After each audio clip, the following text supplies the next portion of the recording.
Hi, my name is Alana. Welcome back to my YouTube channel, Mental Health with Alana. If you're new here, please click the red subscribe button, give this video a thumbs up, and also press the bell notification button. I've been posting quite frequently at the moment, but I used to post only on Fridays, but at the moment I've been really into YouTube, so I've been posting a couple videos a week. If you have any video suggestions, then leave it down below and I will get to them. So, getting into this video, I'm going to talk about how I was diagnosed with chronic fatigue syndrome. I have made a lot of videos on my channel talking about having chronic fatigue syndrome. It's on my Instagram, but I've never actually said like the whole process and like what I did to actually get the diagnosis, because it was definitely not an overnight thing. It took quite a while. So, a background, I believe that I had chronic fatigue since I was 17. At 17, I remember going to school and I would be that tired that I was about to start crying. Like, I was so tired. Like, it literally felt like I hadn't slept. And, like, I did have bipolar, which wasn't diagnosed, but that wasn't coinciding. This would happen whether or not I had had a, like, hypomanic episode or not. And it didn't matter how much sleep I got, I was still exhausted all the time. And I remember being at school and being that tired. I remember struggling to walk around like a lot. I was so tired. Yeah, I was like just basically wanting to fall asleep on my desk. Like, I just wanted to put my head on the desk, but obviously couldn't do that because then the teacher would get angry at you and think that you're not listening and being rude. So it was just not fun at all. And I would come home and I would have like naps for like hours. And I would be so irritable because I was just, by the time like the end of the day came, I was so tired. And all I wanted to do was sleep. So it started off like that. As I've gotten older, I would say within the last 2 years is when my chronic fatigue got really bad.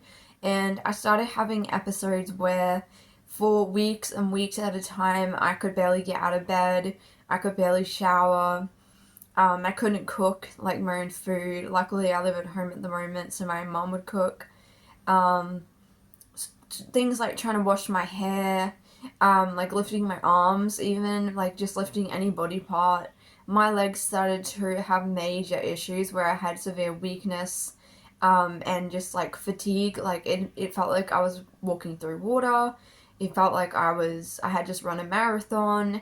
When I would get really bad crashes, which are like episodes of fatigue, I would feel like I'd been sick with the flu for weeks. My entire body would hurt. It was just, I couldn't stay awake. I couldn't even watch TV. I was that tired. I could barely speak sometimes. Like, it was very, very bad.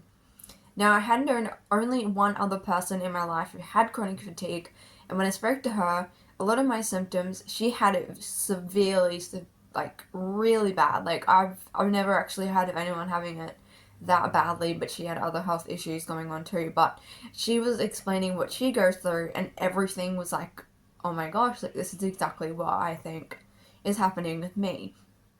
So I found out about chronic fatigue syndrome online, by a YouTuber called, I can't remember her last name. I'll have to have a look and I'll put on the screen. I think her name's Ellie Brown or something like that. Oh my gosh, I don't know why I don't remember. But anyway, she makes videos all about chronic fatigue. So I watched all her videos and I was like, again, this is just like totally making sense. And she had started using a walking stick and then kind of went on to using a wheelchair, and then a walker. And slowly I started finding more and more people online who had chronic fatigue, and listening to their experiences really just made sense, and I could really connect with it and felt like that's what was happening. So I went to my doctor at the time. This is probably about 2 years ago. And she was great for my mental health, but when it came to physical health issues, she completely fobbed me off, didn't take me seriously. She didn't run any sort of tests, she didn't do any blood tests, she didn't do absolutely nothing. And I was very frustrated and upset by that. So I ended up moving doctors. I tried a different doctor. Again, the doctor just kind of didn't really write down much, didn't really do anything because I had no idea how to get diagnosed. I thought you just go to the GP, which is the regular doctor, and I thought they diagnose you. Turns out that you actually need to see a specialist. So you need to see a rheumatologist to get diagnosed with chronic fatigue syndrome. As far as I know, within Australia, that is how you get diagnosed. Now, there's no specific test to diagnose chronic fatigue, but they do a lot of tests to rule out other illnesses and to make sure that there's nothing else going on. So anyway, after this like ridiculously long wait of like a year or something of me trying to find a GP, I found a really good GP who really took me seriously. She wrote down all of my information. She said to me in that session, I think it's chronic fatigue syndrome. She said, but I can't diagnose you because there's a checklist which a rheumatologist who's a specialist in things like arthritis, fibromyalgia, chronic pain, all sorts of things like that, chronic fatigue. They do a lot of things like that. So she said, you need to go see one, but I want you to go see a neurologist first. So they wanted to make sure, specifically because of how the chronic fatigue was affecting my legs, because my legs get shaky, I lose my balance very easily. There were, things like that going on as well as the fatigue, and so she wanted to make sure there was nothing going on neurologically. So unfortunately, I had to see a neurologist privately because otherwise I would have had to wait forever. And it cost a lot. It was a 10-minute appointment, and he basically said, there's nothing wrong neurologically. And he said, yep, I think it is chronic fatigue, but I can't diagnose you with that. So anyway, after doing that, so my GP ran a lot of tests. So she tested for all sorts of viruses because sometimes you can have viruses that are laying dormant. For example, my mum has a virus called Epstein-Barr virus. It's similar to things like Ross River virus, where you get it and then it lays dormant within your body, and when you have flares, it comes out and it's like you've got the flu or you've got the symptoms of the virus. So they did that. They did full blood count tests. I don't even remember. They did every single blood test you could ever think of. Everything came back basically normal. And fine. I get blood tests regularly anyway, but she wanted to do like extra. Did all of that. So she sent a referral off to a rheumatologist.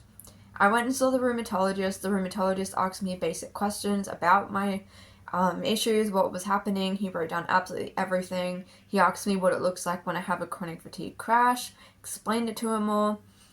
He had all the blood test forms that my doctor had sent through, and he wanted to do more of his own blood tests to test specific things.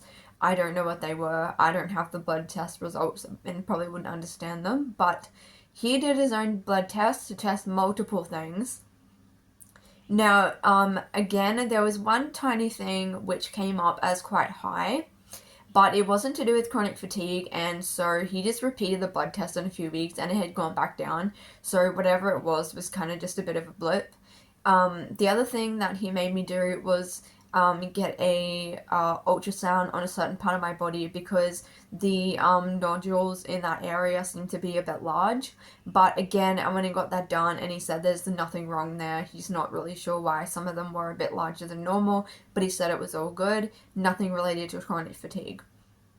I also had to do a bone scan. Now this was a pain in the ass, honestly. Like, you have to so basically you go to the x-ray place, like the places that do x-rays, ultrasounds, things like that, and they give you like a cannula and they give you this sort of medication. It's not a dye, it's not like an MRI, it's this medication. They give it to you and then you wait a bit for it to go through your body, and then you come back and you go and you do this. Basically, like, I'm not even joking, it's like a full body scan. So you like lay in different positions. You like there'd be like a table thing and you had to put your hands like this so they could like scan your hands. Like, they basically scan like every part of your body. It took like an hour and a half. I hated it because I couldn't stay still and I was getting anxious. And with things like that, I get with medical things like that, I get psychotic symptoms come up, so I get hallucinations and things like that. So that wasn't pleasant. So the experience wasn't very nice. It didn't hurt or anything. I mean, the doctor like literally took 3 times to try to get the cannula in because he's the doctor. He doesn't do it all the time, or even if he does, it wasn't a very good one. And I have really bad veins, so that was just annoying. But anyway, I'd been stabbed that many times at that point. I was like, seriously, dude, just hurry up and get it. Um, it really can't be that difficult if other people are getting it and my veins are bad. But anyway, so I did this scan thing. It took ages, but it came back as basically normal. There was a little bit of a shadow, I think, on my knees and my hands, and he said it could possibly be either turning into arthritis or could be a bit of arthritis, but he said he wasn't 100% sure, so he couldn't say anything about it, and he didn't really seem very concerned about it.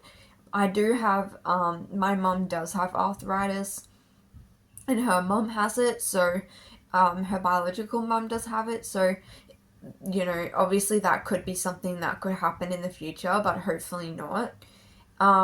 So they did the bone scan, and I think that was about it. I'm pretty sure that's all I did. I went back to the rheumatologist a couple more times just to check the tests, to talk about the tests, to talk about how I was going, update him on everything. And yeah, and then in the end, he basically said, yeah, it's chronic fatigue syndrome. And he told me that he was a lovely guy. This rheumatologist, he was amazing. He was so nice, honestly. Like, he was asking, like, what I was going to do on the holidays, like, how I was. Like, he was just so kind, so compassionate. He really listened to me. He made me feel really comfortable. I had a really great experience with him. Probably one of the best medical professionals I've ever seen, to be honest. He was a really, really good rheumatologist.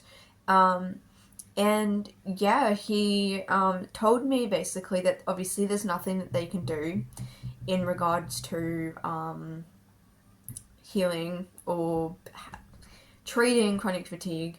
He told me, you got to pace yourself. So pacing, which is well known in chronic fatigue kind of community and even, chronic illness. But pacing, making sure that you're not pushing yourself too much, figure out where your limit is, rest frequently, and all of these things I'm terrible at doing.